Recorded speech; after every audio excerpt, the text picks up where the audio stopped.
the only thing that failure does is brings you closer to success.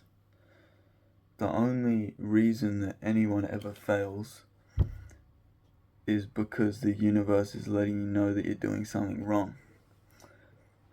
And yeah, I think that there's so many possibilities of things that you could be doing wrong when trying to achieve a certain goal. And that's why it sometimes feels like you fail quite often. But I'm here to just kind of like, I want you to understand that, yeah, every failure is just the next step. And if you take every failure as a bad thing and as something that should discourage you, then you're not going to feel like continuing. But if you look at it from a lens of, oh, how can I improve from this failure? What is this failure teaching me? What can I learn from this mistake, right? Then you're going to have a much better time, and you're going to be much better off to actually getting a clear answer to what you need to change and how you can get, you know, closer to achieving whatever it is you want to achieve. And yeah, I think a lot of the reasons why we feel bad when we fail is because of societal conditioning. And like, when, I don't know if you're still in school, but oh, well, particularly probably in primary school, because that's when you're younger, you would just get rewarded for, like, if you did well or not, right? School is such a superficial way of rewarding you for if you get something right or not.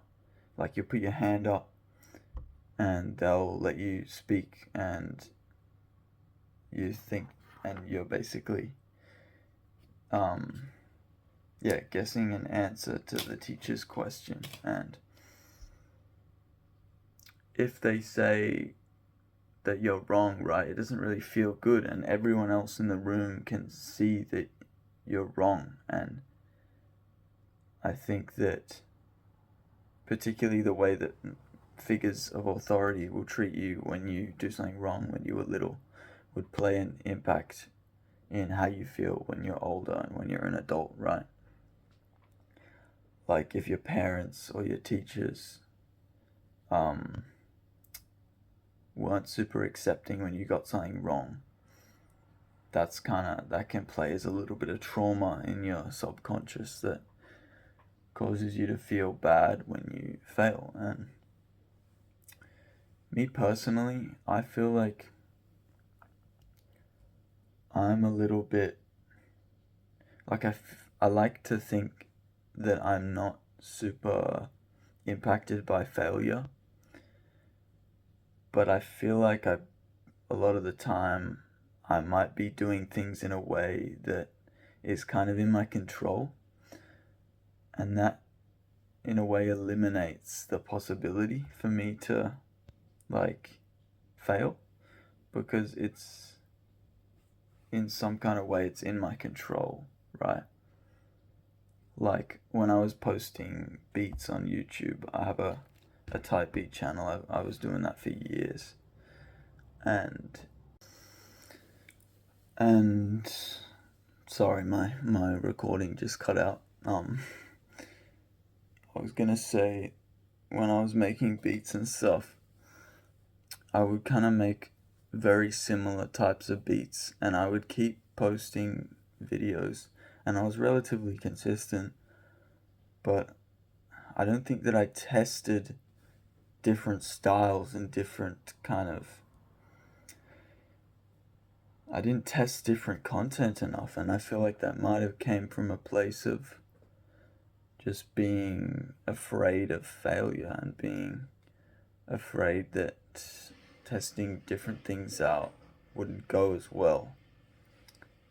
It's like this kind of path that you can take that feels safe because you don't have as much room for failure, but it just eliminates the possibility of any great success, right? Like, there's always a yin and yang to all of this shit, right? Like, you can welcome more room for failure, but it'll also welcome a bigger ceiling for success. And you're bound to hit success over time if you keep going and keep testing. That's all that any of this is. It's just testing and yeah, persisting. And yeah, that's pretty much all I have to say for this video. Hope that you enjoyed and subscribe right now. Thank you.